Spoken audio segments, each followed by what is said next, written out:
Hello there, and welcome to another episode of Cutting Through the Bullshit. I am your host, Dr. Stephanie Snyder, and I am a high performance mentor.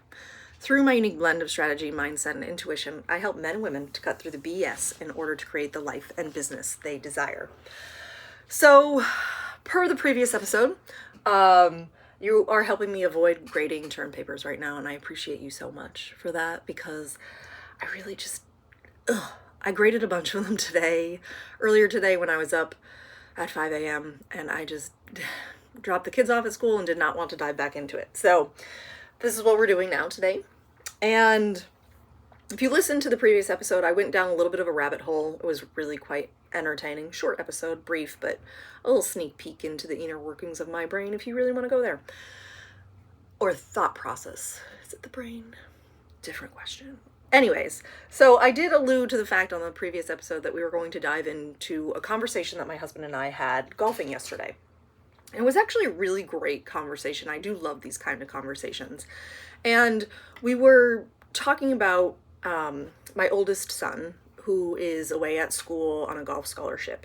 And prior to going to golf tournaments, they do a qualifying round, right?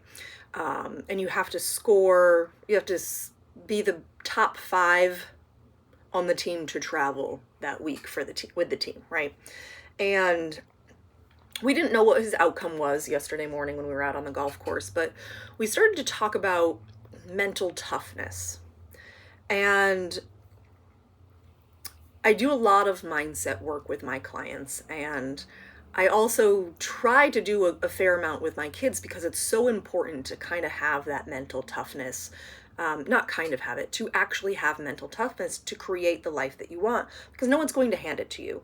And there are going to be times where it feels tough and it feels hard, and how do you navigate all that thing? And that's kind of the purpose of this podcast and the work that I do, is really to just offer a perspective shift in that you can persevere through whatever the hard thing is and actually create what it is that you want.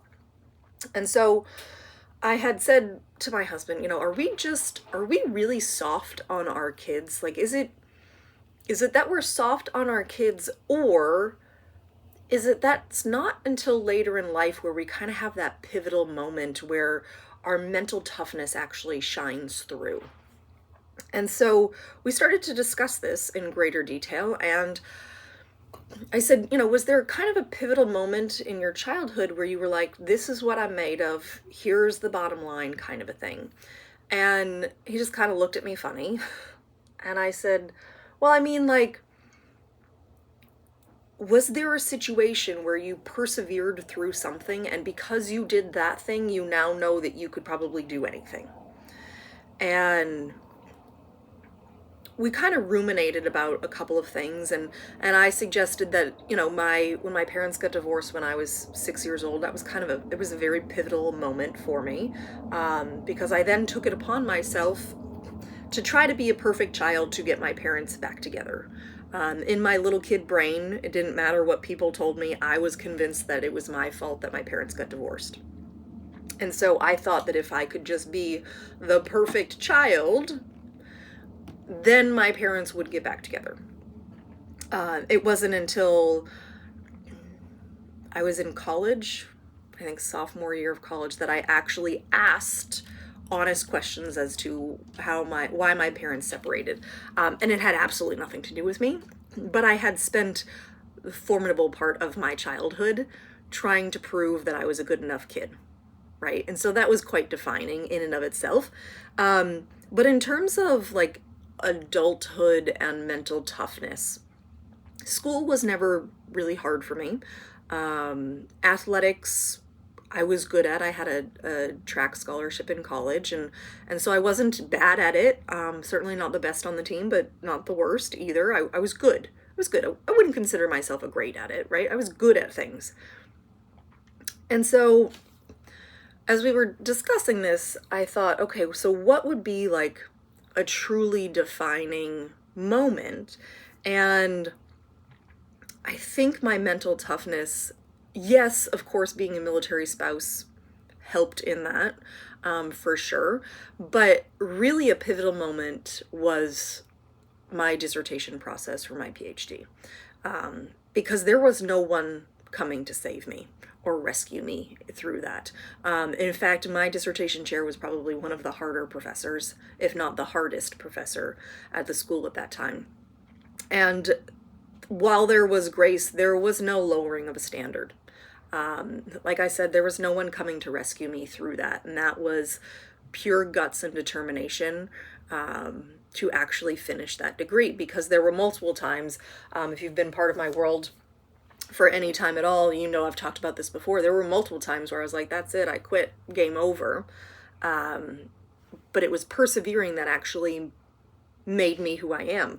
That was an incredible life journey for me in terms of knowing what I was capable of. You know, having your back up against the wall, the odds seem to be stacked against you, and how do you continue to show up? And so as we continued these conversations, you know, my husband brought up a really interesting one for him. He said, you know, I don't really remember anything super pivotal as a kid. He said, I was the youngest and the smallest, and so I had to fight to be a part of these things. You know, he had to fight to be, you know, included in the cousins, and for sure he is the smallest. I mean, he has a cousin that's 6'10". My husband is 5'10", so you know, a good foot taller than him, and playing on the basketball court, he had to be scrappy, and that is a trait that specifically my two younger girls have, because they haven't hit their growth spurt yet, and so they're scrappy on the field. You know, they are the younger ones, and so they've got to keep up. And so I said, well, you know, would you say that there was a moment, because he served in the Navy for 20 years, and he said, you know, the only thing that really comes to mind is the COVID vaccine nonsense that came through. I say nonsense because, well, I'm just going to leave it at that. If I have to over-explain myself, you probably don't want to listen to the rest of this episode. So we'll call it a debacle. Let's call it that. So the COVID debacle. So for him, the military, right? In the military, they were pushing that you had to get this vaccine. In most areas, right? A lot of jobs, specifically federal, were pushing that you had to get this vaccine. And there were many commands where they removed you from the military if you didn't get it. And the command that my husband was a part of at that time, he kept asking them, if I don't get this COVID vaccine, what will happen to me? And there was no hard and fast rule. It seemed to be based off of the people in charge of those commands, what they were doing to the military. And so there were some commands, again, that you were kicked out if you didn't get this in like the first round. And he kept holding to his gun because he said, listen, I don't know what's in that thing. I really want no part of it.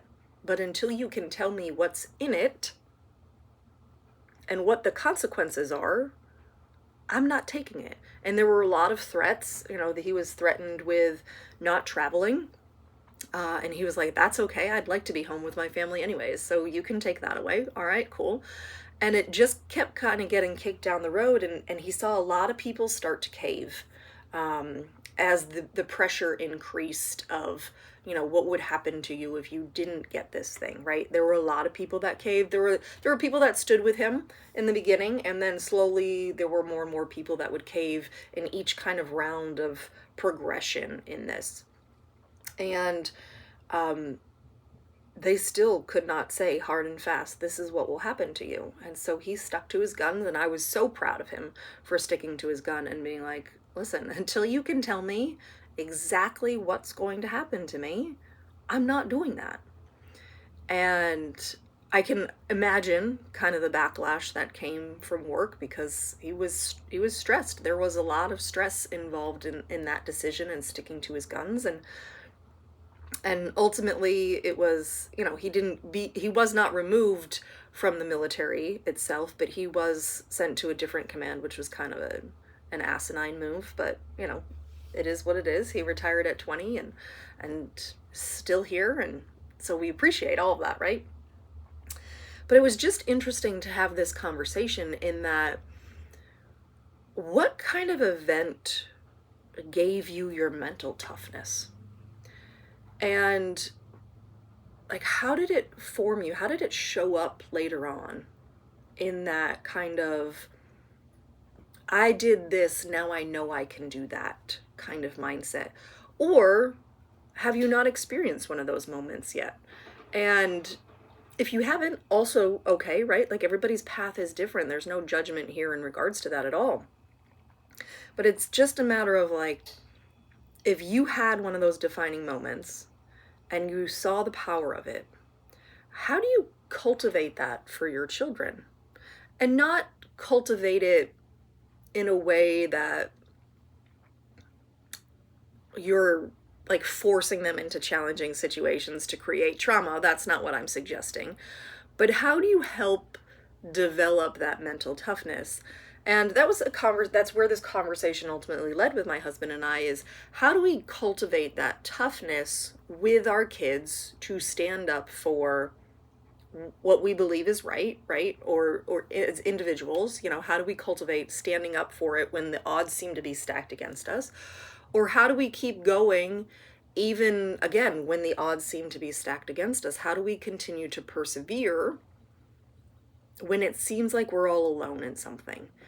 And how do you build that muscle? Because I think a lot of maybe I don't necessarily want to say the issues of education, because public education is a conversation for another day. That's a different rabbit hole. But what kind of activities or, you know, puzzles or that kind of thing, like what mental work could be done to help facilitate this mental toughness? And the thing that came up for us was the sports environment that our kids are in. I believe athletics has a really beautiful place in our lives, in terms of fitness and, you know, and overcoming the mental track, right? Because your body's going to do whatever your mind tells it to do. So if you're running a marathon and your mind says, that's it, I quit, I'm tired, we're at mile 22, game over, your body's going to correspond with that. It's going to respond to the fact that you said you're tired. And so how do you create that toughness in which you keep going? And I believe it's 100% a perspective shift. And I'm going to use athletics as an example, right? I was a runner. I am a runner for years. I ran in high school, ran in college, still run to this day.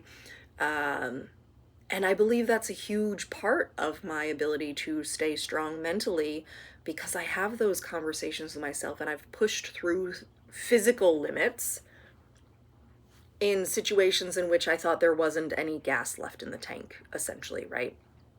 Prime example, my marathon was the first marathon I did. I'll probably do another one, probably not. I don't know. Not entirely sure where I'm at on the marathon. Definitely triathlons. I do really enjoy those because I like the shift in events. But I remember hitting mile 22 of my marathon and legitimately hitting a concrete wall. It felt like I ran into a wall at mile 22. And I thought, how on earth am I going to finish this race? Like, my legs at that point were in such a forward motion that it actually hurt to walk, because I had been doing the same motion for 22 miles at a run. It wasn't a very fast pace, right? But it hurt to walk. There was no walking at that point. But the shift in that was, I've already done 22 miles. I just have 4 more to go. And it wasn't,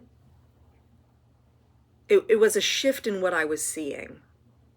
And then there was the strength that came up to it, right?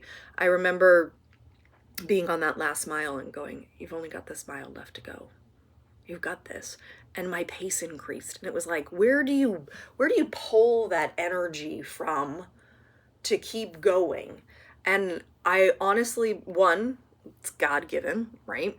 But two, it is a perspective shift. If you can shift a perspective on anything and make it work in your favor, it immediately gets easier, because you're not battling internally at that point. You're just game on with that thing, right? And so A similar conversation for my dissertation process. We had, at the end of the coursework, you have to take exams before you start a dissertation in a PhD program, at least in my PhD program. And there were 3 exit exams. They called them comprehensive exams. And you had to pass all 3 before you could even start writing the dissertation. And so I took all 3 exams I think it was over a 2-day period. I think you did 2 and then did 1 the next day. And I failed one of them. It was either a pass or a fail. And I failed one of them. And I remember thinking to myself, well, that's it. I'm just going to finish with an ABD. It'll be fine. And then I had a conversation with my girlfriend, and she said, you don't have to take all 3 exams again.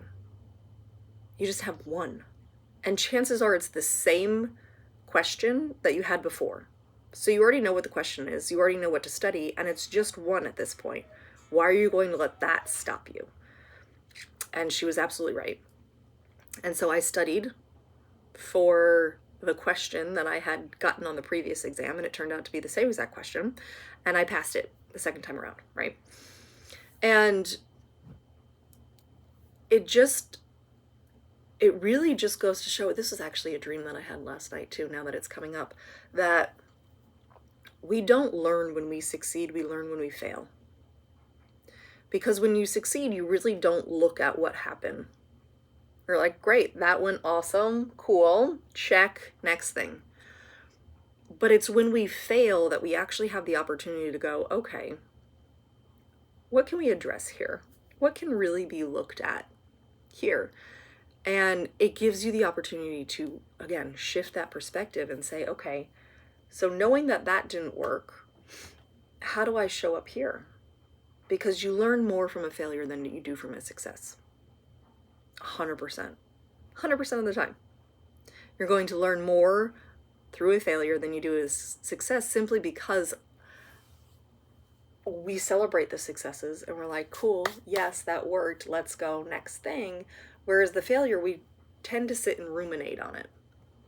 And it actually gives you the ability to break it down and say, okay, what's actually working here and what isn't? And so when it comes to, again, trying to develop this mental toughness in your children, the real question is, it's going to be different for each kid, but I truly believe that athletics has a great place in it. How do you show up when you're losing, right, on the field? Do you show up frustrated? Do you get annoyed? Do you get super emotional? Do you check out? Or do you keep going and keep fighting? And I know for all of my kids, they keep fighting, even when the cards seem to be stacked against them and they're down, whatever the score is. I've seen my kids continue to fight on the fields and the courts and wherever they are in life in athletics, and I truly believe that that helps in their mental toughness. And so I don't know that there's really a hard and fast way to cultivate this. I think it's just about encouragement as they go through, because there was a soccer game a couple weeks ago that my youngest daughter was in, and there was this little girl on the opposing team who she was playing good, but when she would make a mistake, her father would scream at her. And I really felt like I couldn't even stand anywhere near this parent, because it just felt awful to me.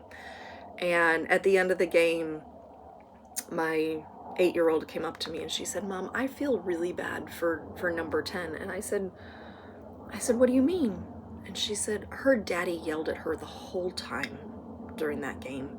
And I said, yeah, that's really hard, right? Because kids don't need to know that they've made mistakes. They know that they made a mistake, right? Like, especially on a soccer field, this is one of my daughter's coaches has said, like, they don't need the mistake pointed out because they know there was a mistake made. When the ball doesn't go where you want it to, when the pass doesn't work, right? Like when you hit the ball and the other team scores, right? Like, kids know when they make mistakes on the field. And so how can you show up and encourage them to keep going even when that mistake is there? Because what I watched during this game was this little girl start to just beat herself up even more. She would make a mistake, and then it would take her longer to recover from that mistake because she was getting yelled at by her father, and she was beating herself up for making this mistake, and it took even longer for her to come back, and eventually she just got so emotional that she just really started to get a little too physical on the field, and fouls started to get called on her, and then she was getting fussed at even more. It was a terrible snowball situation. And so, you know, when I see my girls start to throw themselves around on the field in kind of emotional frustration, I'm the first one to say, take a breath. Take a breath. Because the truth is, they cannot see the field clearly when they're emotionally frustrated. And so they do have to take a breath, and then they can regroup, and then they play well after that. But it's taking that breath and just going, okay, let it go, let that mistake go, take a breath, and just, you know, recalibrate, kind of a thing. And I really think it's important for them to spend time off of the field in conversation with themselves, so that they know how to work through it. Because at some point they're going to be adults, and they're not going to have mom in their ear talking about something, right? So that's all. That's about the end of that conversation. I really did enjoy this conversation with my husband on the field yesterday. Not the field, the golf course yesterday. Because we were on a soccer field later in that day. And it was just really interesting to just kind of dissect and look at and have that perspective from a parent perspective of, you know, how do we make our kids ready for these kinds of things? And I truly believe that sports is a great place to be for that, that mental toughness. So anyways, I hope that you have an amazing rest of your day. And as always, be you, because the world needs more of you. Bye.